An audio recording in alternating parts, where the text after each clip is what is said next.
무심코 고른 하숙집이 내 인생을 송두리째 바꿀 줄은 그 누가 알았을까요? 고단한 현장 일을 마치고 돌아와 처음 마주한 그녀의 된장찌개 향기가 내 영혼 깊숙한 곳을 흔들어 놓을 줄은, 그녀의 차분한 목소리와 깊은 눈빛이 내 메마른 가슴에 봄비처럼 스며들 줄은. 안녕하세요. 바람에 실린 사연입니다. 구독과 좋아요, 알람 설정은 큰 힘이 됩니다. 어느덧 여름이 지나고 선선한 바람이 불기 시작한 가을의 초입. 창문을 열면 코끝을 간지럽히는 바람결에 내 마음도 설렘 반, 두려움 반으로 흔들리는 오후였습니다. 창가에 앉아 옛 앨범을 넘기는 내 손이 떨리는 건 단지 나이 탓만은 아닐 겁니다. 나는 58살 박정우입니다. 25년을 함께한 아내는 2년 전 먼저 세상을 떠났고, 이제 홀로 살아가는 날들이 때론 길고 때론 짧게 느껴지곤 합니다. 아버지, 이거 정리해 두었어요. 약 먹는 시간 잊지 말고. 큰아들 민수가 식탁 위에 약통을 가지런히 놓으며 말했습니다. 민수는 주말마다 찾아와 집안일을 도와주곤 하지요. 오늘도 어김없이 찾아와 냉장고를 채우고 세탁기를 돌려주었습니다. 아들의 손길이 따뜻하지만 가끔은 나를 무력한 사람으로만 대하는 것 같아 마음 한켠이 쓰라려요. 알았어. 걱정 말고 가봐. 와이프랑 저녁 약속 있다며? 네, 그래도 아버지 혼자 두고 가는 게 마음이 안 놓여서. 민수의 얼굴에 걱정이 가득했습니다. 나는 웃으며 손을 내저었지요. 괜찮아. 나 혼자 잘 지내. 어제는 동네 노인정에서 김철수 씨랑 장기도 두고 왔어. 그제서야 민수는 마음을 놓은 듯 가방을 챙기며 현관으로 향했습니다. 현관문이 닫히고 집안에 다시 적막이 찾아왔습니다. 창가에 앉아 낡은 앨범을 다시 펼쳤습니다. 10년 전 우리 가족이 함께 찍은 사진 한 장이 눈에 들어왔습니다. 아내와 함께 찍은 제주도 여행 사진이었지요. 그때는 아내도 건강했고 아이들도 모두 어려 가족여행이 즐거웠던 시절이었습니다. 사진을 넘기다 문득 까만 머리카락 사이로 하얀 새치가 보이기 시작한 내 모습이 담긴 사진 한 장을 발견했습니다. 가만히 들여다보니 그 사진 속에는 미처 잊고 있던 그 사람의 모습도 있었습니다. 가슴이 철렁 내려앉는 것 같았습니다. 나도 모르게 손가락으로 그녀의 얼굴을 쓸어내렸습니다. 한경숙, 내 인생에서 가장 뜨겁고도 짧았던 시간을 함께한 사람. 그녀와의 기억은 5년도 더 지난 일인데 어쩐지 오늘따라 선명하게 떠오릅니다. 마치 어제 일처럼 생생하게요. 그때 나는 53살, 아내와는 서로 할 말도 없이 그저 습관처럼 살아가던 시절이었지요. 아이들은 모두 출가하고 직장 때문에 원주로 발령받아 하숙집을 구하던 때였습니다. 내 손가락 끝이 앨범 위를 서성이다 그때의 사진 한 장에 멈춰 섰습니다. 그날이었습니다. 짐을 들고 그 집 대문을 처음 열던 날, 처음 그녀를 만난 날. 하숙집을 구한다는 소문을 듣고 찾아간 그 집의 주인 한경숙. 53세 하숙집 주인이라고 했습니다. 남편을 일찍 여의고 혼자 하숙집을 운영한다고 했지요. 방 구하러 왔습니다. 하숙생 받는다고 해서요. 첫 만남에 내 목소리는 평소보다 묵직하게 나왔습니다. 무심한 듯 건조한 말투, 오랜 현장 일로 깊게 패인 주름, 그리고 여전히 단단한 체구를 가진 나를 그녀는 빨래를 널던 손을 멈추고 바라보았지요. 처음 본 순간 나는 그저 또 하나의 하숙집을 찾았다고 생각했을 뿐이었습니다. 그때는 몰랐지요. 그녀가 내 마음속에 오랫동안 잠들어 있던 무언가를 깨우게 될 줄은. 장마철이 시작되면서 집안은 눅눅해졌습니다. 빨래는 좀채 마르지 않고 베란다에 널어둔 이불에서는 습기 냄새가 배어들었습니다. 현장 일도 비 때문에 자주 중단되었고 저는 집에 머무는 시간이 길어졌습니다. 경숙 씨도 밖에 나가지 못하고 집안일만 하는 날이 많아졌지요. 그날도 비가 세차게 내리고 있었습니다. 창문을 두드리는 빗소리가 마치 누군가 다급히 문을 두드리는 것처럼 들렸어요. 책을 읽고 있는데 갑자기 천장에서 물방울이 떨어지기 시작했습니다. 경숙 씨, 죄송한데 제 방 천장에서 물이 새는 것 같습니다. 부엌에 있던 경숙 씨가 깜짝 놀라 걸레를 들고 따라왔습니다.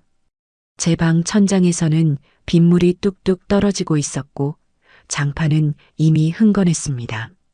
분명 지붕을 고친 지 얼마 되지 않았다고 했는데 심한 비로 새는 모양이었습니다. 아이고, 어쩌면 좋아요.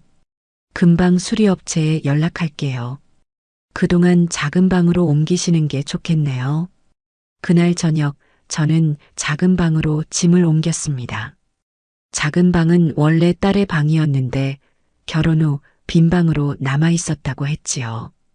오랫동안 사용하지 않아서인지 방 안에는 묘한 정적이 감돌았습니다. 짐을 정리하고 방 안을 둘러보았습니다. 죄송해요. 갑자기 방을 옮기게 해서. 괜찮습니다. 오히려 이 방이 더 아늑한 것 같네요. 제 말에 경숙 씨는 어색한 웃음을 지었습니다. 작은 방은 정말 아늑했습니다. 창가에는 화분이 놓여 있었고 벽에는 가족 사진 몇 장이 걸려 있었습니다. 낯선 공간이었지만 어쩐지 편안함이 느껴졌습니다. 그날 밤 빗소리를 들으며 잠들기 전 문득 이런 생각이 들었습니다. 내가 이 집에 온 것은 우연일까? 아니면 필연일까? 빗소리가 귓가에 맴돌며 저는 깊은 생각에 잠겼습니다. 어쩌면 삶은 이런 작은 우연들로 이루어진 것인지도 모릅니다. 천장에서 물이 새지 않았다면 오늘 밤 이 방에서 이렇게 생각에 잠기지 않았을 테니까요. 새벽 3시쯤이었을까요? 잠에서 깨어 화장실에 가려고 문을 열었습니다. 복도를 지나다 거실에 불이 켜져 있는 것을 발견했습니다. 경숙 씨가 소파에 앉아 창밖을 바라보고 있었습니다. 평소라면 그냥 지나쳤겠지만 어쩐지 그 모습이 외로워 보여 저도 모르게 발걸음을 멈췄습니다. 아직 안 주무세요? 제 목소리에 경숙 씨는 살짝 놀란 듯 했지만 곧 미소를 지었습니다. 네, 잠이 안 와서요. 정우 씨는 왜 이렇게 늦게 일어나셨어요? 화장실에 가려고요. 근데 불이 켜져 있어서. 잠시 망설이다가 저도 소파에 앉았습니다. 창밖으로는 여전히 비가 내리고 있었습니다. 빗방울이 창문을 타고 흘러내리는 모습이 마치 누군가의 눈물 같았습니다. 빗소리가 참 좋네요. 그래요? 저도 빗소리를 좋아해요. 특히 이렇게 새벽에 듣는 빗소리는 더 특별한 것 같아요. 무심코 나눈 대화였지만 그 순간 우리 사이에 묘한 공감대가 형성되는 것을 느꼈습니다. 경숙 씨가 리모컨을 들어 텔레비전을 켰습니다. 하필 영화 채널에서는 남녀의 애정씬이 나오고 있었습니다. 서로 민망해하며 시선을 피했습니다. 경숙 씨가 서둘러 채널을 돌렸지만 이미 어색한 공기가 우리 사이를 감돌았습니다. 따뜻한 차라도 마실래요? 경숙 씨가 어색함을 깨려는 듯 물었습니다. 저는 고개를 끄덕였고 그녀는 부엌으로 향했습니다. 주전자에서 물 끓는 소리가 나고 찻잔이 부딪히는 소리가 들렸습니다. 이런 소소한 일상의 소리가 왜 이렇게 마음을 편안하게 하는지 모르겠습니다. 경숙 씨가 두 잔의 차를 들고 돌아왔습니다. 따뜻한 차에 김이 올라오는 모습이 마치 우리의 흐릿한 감정처럼 느껴졌습니다. 서로 말없이 차를 마시는 동안 빗소리만이 거실을 채웠습니다. 아내가 돌아가신 지 오래됐나요? 갑작스러운 질문에 놀랐지만 이상하게도 불편하지 않았습니다. 2년 됐습니다.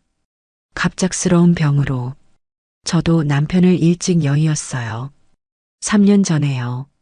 짧은 대화였지만 그 속에는 우리 각자의 긴 이야기가 담겨 있었습니다. 상실의 아픔, 외로움, 그리고 그것을 견디며 살아온 시간들. 서로에게 더 이상의 말은 필요하지 않았습니다. 우리는 그저 빗소리를 들으며 각자의 생각에 잠겼습니다.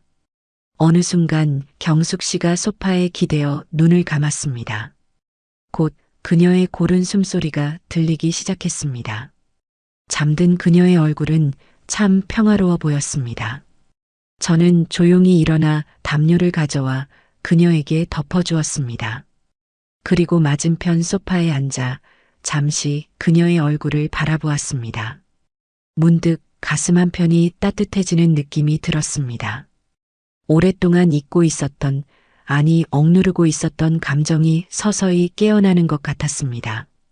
나도 아직 사람인가 봅니다. 누군가를 보호하고 싶은 마음, 함께 있고 싶은 마음이 이렇게 샘솟다니. 아침이 밝았습니다. 창문 틈으로 비치는 햇살에 눈을 떴습니다. 어젯밤 일이 꿈만 같았습니다. 소파에서 잠이 들었던 모양입니다. 담요가 제 몸 위에 덮여 있었습니다. 분명 경숙 씨가 덮어주었겠지요.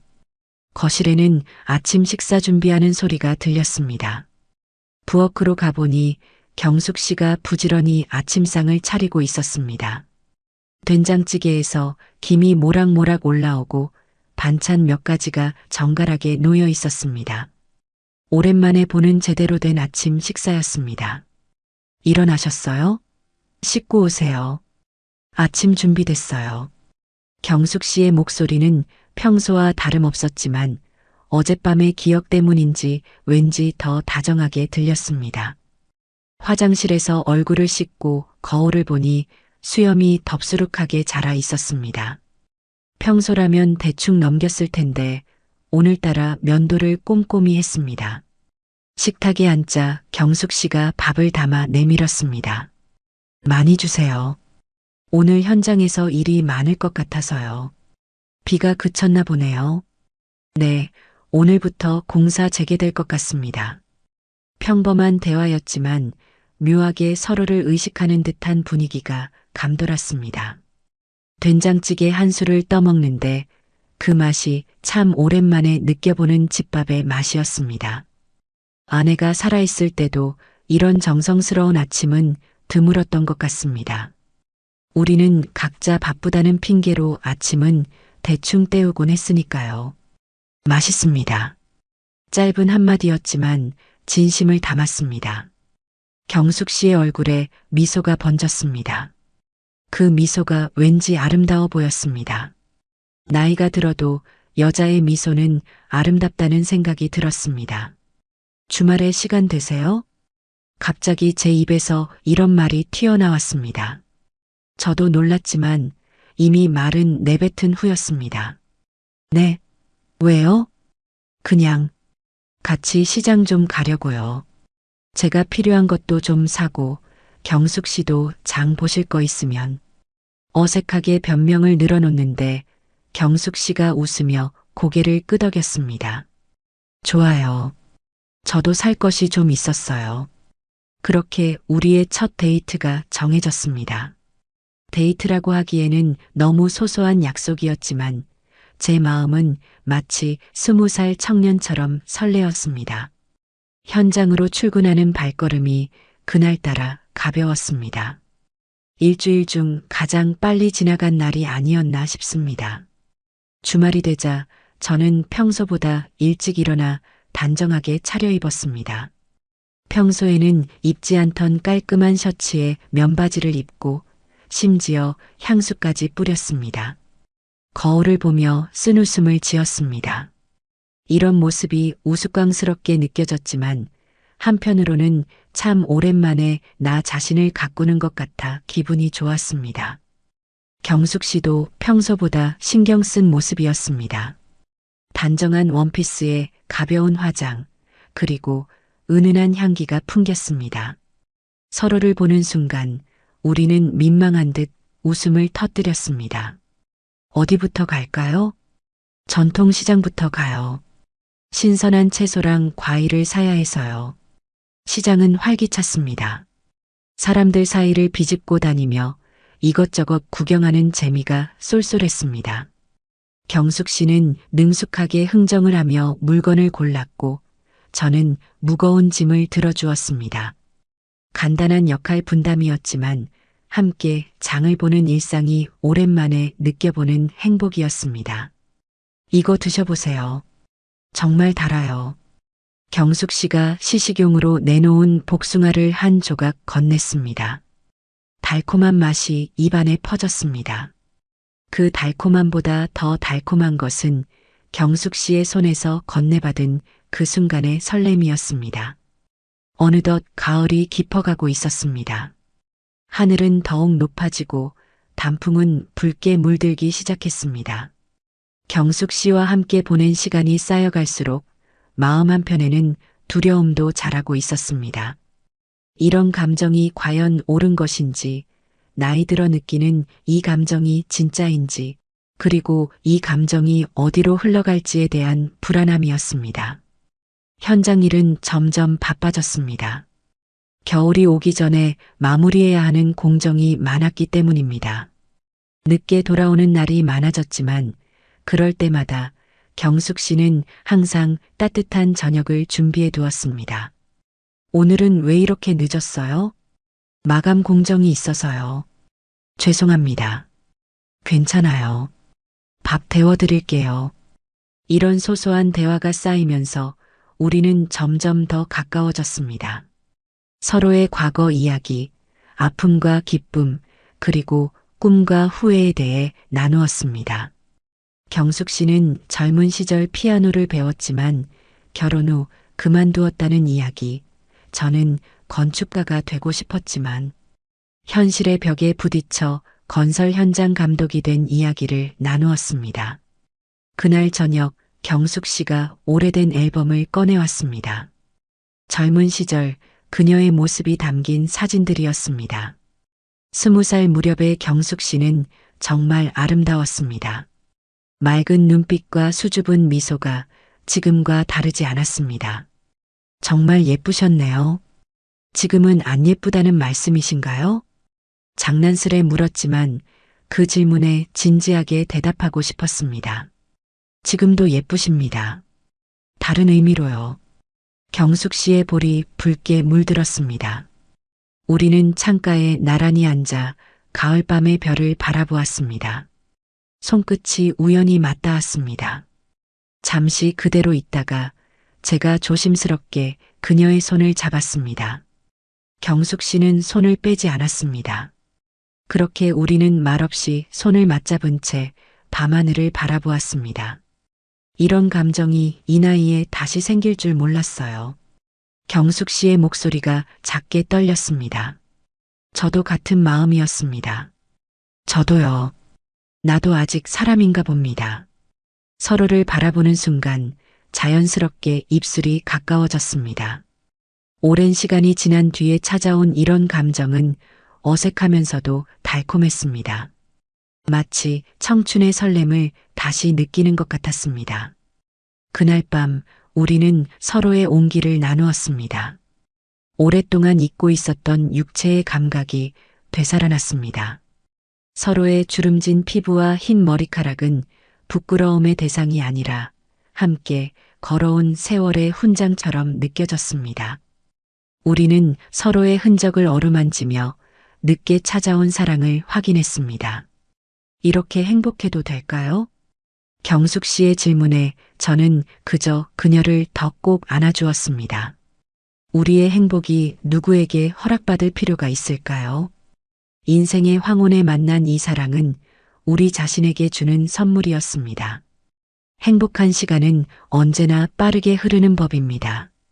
겨울이 다가오면서 공사 현장도 마무리 단계에 접어들었습니다. 곧 이 프로젝트가 끝나면 다른 지역으로 발령받게 될 것이라는 사실이 제 마음을 무겁게 했습니다. 어느 저녁 경숙 씨에게 그 사실을 이야기했습니다. 이달 말이면 공사가 끝날 것 같습니다. 그렇군요. 짧은 대답 속에 많은 감정이 담겨 있었습니다. 우리는 둘 다 알고 있었습니다. 이별의 시간이 다가오고 있다는 것을. 같이 가실래요? 용기를 내어 물었습니다. 경숙 씨는 놀란 눈으로 저를 바라보았습니다. 어디로요? 다음 발령지로요. 아직 어디인지는 모르지만 함께 가고 싶습니다. 침묵이 흘렀습니다. 경숙 씨의 눈에 망설임이 보였습니다. 그리고 슬픔도. 이 집을 떠날 수 없어요. 여기엔 제 추억이 있어요. 아이들이 자란 곳이고 남편과의 기억이 있는 곳이에요. 예상했던 대답이었지만 그래도 가슴이 아팠습니다.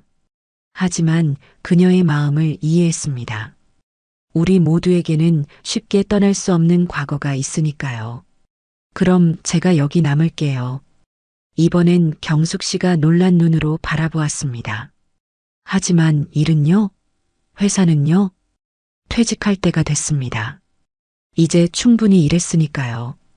경숙 씨의 눈에 눈물이 고였습니다. 그녀는 제 손을 꼭 잡았습니다. 그렇게 큰 결정을 쉽게 하시면 안 돼요. 더 생각해 보세요. 경숙 씨의 걱정은 당연했습니다. 오랜 직장을 그만두는 것은 쉬운 결정이 아니니까요. 하지만 제 마음은 이미 정해져 있었습니다. 이제 제게 필요한 것은 돈도 명예도 아닌 함께 할 사람이었으니까요. 그날 밤 퇴직 신청서를 작성했습니다. 30년 넘게 다닌 회사를 떠난다는 생각에 섭섭함도 있었지만 새로운 삶에 대한 기대가 더 컸습니다. 경숙 씨와 함께 할 미래를 그리며 편안한 마음으로 잠이 들었습니다. 그러나 인생은 언제나 예상치 못한 방향으로 흘러가는 법입니다. 다음 날 아침 경숙 씨의 딸 미연이 갑자기 찾아왔습니다. 엄마가 아프다는 소식을 들었다며 걱정스러운 얼굴이었습니다. 경숙 씨는 딸에게 아무 말도 하지 않았지만 미연이는 모든 것을 눈치챈 듯 했습니다.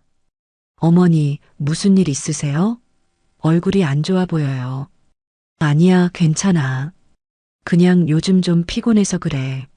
하지만 미연이의 눈에는 의심이 가득했습니다. 그리고 저를 바라보는 시선이 달라졌습니다. 저와 경숙 씨의 관계를 의심하는 듯한 눈빛이었습니다.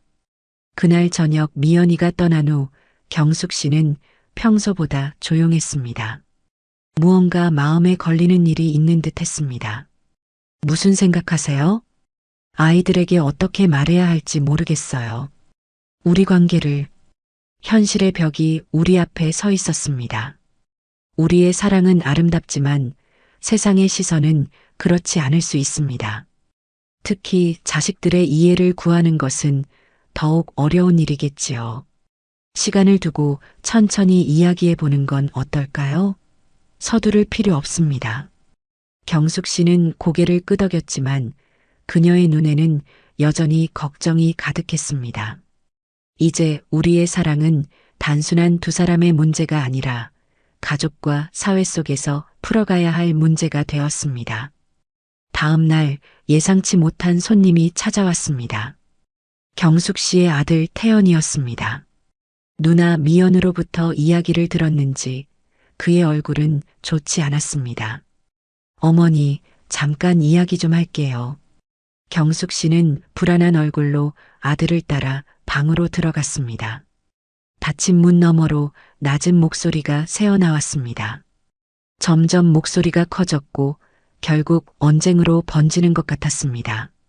어머니가 이러시면 안 돼요. 아버지 돌아가신 지 얼마나 됐다고. 태연아, 엄마도 사람이야. 외롭게 살아야 한다는 법은 없어. 하지만 어머니 나이에 사람들이 뭐라고 할지 생각해 보셨어요? 가슴이 아팠습니다. 경숙 씨가 상처받을 것을 생각하니 더욱 그랬습니다. 저는 문 앞에서 망설이다가 결국 밖으로 나가기로 했습니다. 이 상황에 제가 끼어들면 오히려 더 상황을 악화시킬 수 있을 것 같았습니다. 근처 공원을 1시간쯤 걸었을까요? 돌아왔을 때 집은 조용했습니다. 태연은 이미 떠난 듯했고 경숙 씨는 부엌에서 무언가를 하고 있었습니다. 그녀의 눈은 붉어져 있었습니다. 괜찮으세요? 네, 괜찮아요. 하지만 그녀의 목소리에는 힘이 없었습니다. 저는 조심스럽게 그녀의 손을 잡았습니다. 제가 떠나는 게 좋을까요? 경숙 씨는 고개를 저었습니다. 아니에요. 이건 제가 해결해야 할 문제예요. 아이들은 언젠가 이해할 거예요. 그녀의 강인함에 존경심이 들었습니다. 하지만 한편으로는 걱정도 됐습니다. 가족과의 갈등은 쉽게 해결될 문제가 아니니까요. 그날 밤 우리는 진지하게 앞으로의 일에 대해 이야기했습니다. 서로를 사랑하는 마음은 확실했지만 현실적인 문제들이 많았습니다. 자식들의 반대, 사회의 시선, 그리고 우리 자신의 불안감까지 천천히 가보는 건 어떨까요? 경숙 씨가 제안했습니다. 퇴직은 하지 마세요. 일단 발령받은 곳으로 가시고 주말에만 만나요. 시간을 두고 아이들도 설득하고 우리도 더 생각해 볼 시간을 가져요. 합리적인 제안이었습니다. 성급하게 결정을 내리기보다는 천천히 우리의 사랑을 다져가는 것이 좋을 것 같았습니다. 저는 고개를 끄덕였습니다. 네, 그렇게 해요. 하지만 한 가지 약속해 주세요. 포기하지 말아요. 우리 사랑을. 경숙 씨는 미소를 지으며 저를 꼭 안아주었습니다. 절대 포기하지 않을게요. 우리가 늦게 만난 만큼 더 오래 함께하고 싶으니까요. 그날 밤 우리는 서로를 더욱 깊이 사랑했습니다. 언젠가 다시 만날 것을 약속하며 이별을 준비했습니다. 아픔이 있었지만 희망도 있었습니다. 우리의 사랑은 이제 막 시작되었으니까요. 다음 날 회사에서 발령장이 나왔습니다. 예상대로 다른 지역으로 발령이 났습니다. 한 달 후에 떠나야 했습니다. 그 한 달의 시간이 너무나 소중하게 느껴졌습니다. 우리는 매 순간을 특별하게 만들기 위해 노력했습니다. 함께 시장에 가고 근처 산책로를 걷고 서로의 이야기를 더 많이 나누었습니다. 경숙 씨는 용기를 내어 딸 미연에게 우리의 관계를 설명했습니다. 처음에는 이해하지 못했지만 차츰 어머니의 행복을 응원하겠다고 말해주었습니다. 아들 태연은 여전히 마음을 열지 않았지만 시간이 해결해 줄 것이라 믿었습니다. 떠나는 날이 왔습니다. 아침부터 비가 내렸습니다. 마치 하늘도 우리의 이별을 슬퍼하는 것 같았습니다. 짐을 차에 싣는 내내 말없이 서로를 바라보았습니다. 할 말은 많았지만 차마 입 밖으로 꺼낼 수 없었습니다. 자주 전화할게요. 네, 저도요. 주말에 꼭 내려올게요. 짧은 포옹을 나누고 저는 차에 올랐습니다. 백미러로 작아지는 경숙 씨의 모습을 바라보며 가슴이 미어졌습니다. 하지만 이것은 끝이 아니라 새로운 시작이라고 스스로를 위로했습니다. 새로운 현장에서의 일은 바빴습니다. 낯선 환경, 새로운 사람들, 그리고 끝없는 업무. 하지만 저녁이면 경숙 씨와 전화로 하루를 나누었습니다. 그녀의 목소리를 들으면 모든 피로가 사라지는 것 같았습니다. 주말마다 원주로 내려갔습니다. 5시간 넘는 운전이었지만 경숙 씨를 만날 생각에 전혀 힘들지 않았습니다. 오히려 설렘으로 가득 찼습니다. 가끔은 경숙 씨가 기차를 타고 저를 찾아오기도 했습니다. 그럴 때면 작은 여행을 함께 다니며 새로운 추억을 만들었습니다. 이렇게 1년이 지났습니다. 거리를 두고 만났지만 우리의 사랑은 더욱 깊어졌습니다. 경숙 씨의 아들 태연도 조금씩 마음을 열기 시작했습니다.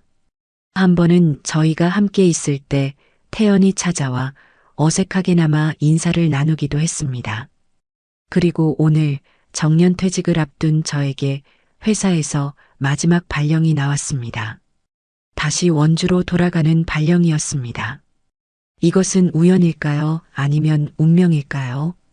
저는 곧바로 경숙 씨에게 전화를 걸었습니다. 다시 원주로 발령받았어요. 이제 함께 있을 수 있어요. 전화기 너머로 경숙 씨의 흐느끼는 소리가 들렸습니다. 기쁨의 눈물이었습니다. 오늘 아침 다시 이 앨범을 펼쳐보니 그때의 기억이 생생하게 떠오릅니다. 그로부터 5년의 시간이 흘렀습니다. 이제 저는 경숙 씨와 함께 그녀의 집에서 살고 있습니다. 퇴직 후에는 작은 텃밭을 가꾸며 평화로운 날들을 보내고 있지요. 경숙 씨는 여전히 하숙생을 받고 있지만 이제는 제가 함께 도와주고 있습니다. 태연이와 미연이도 이제는 우리 관계를 완전히 받아들였습니다. 가끔 손자들을 데리고 놀러 오기도 하지요.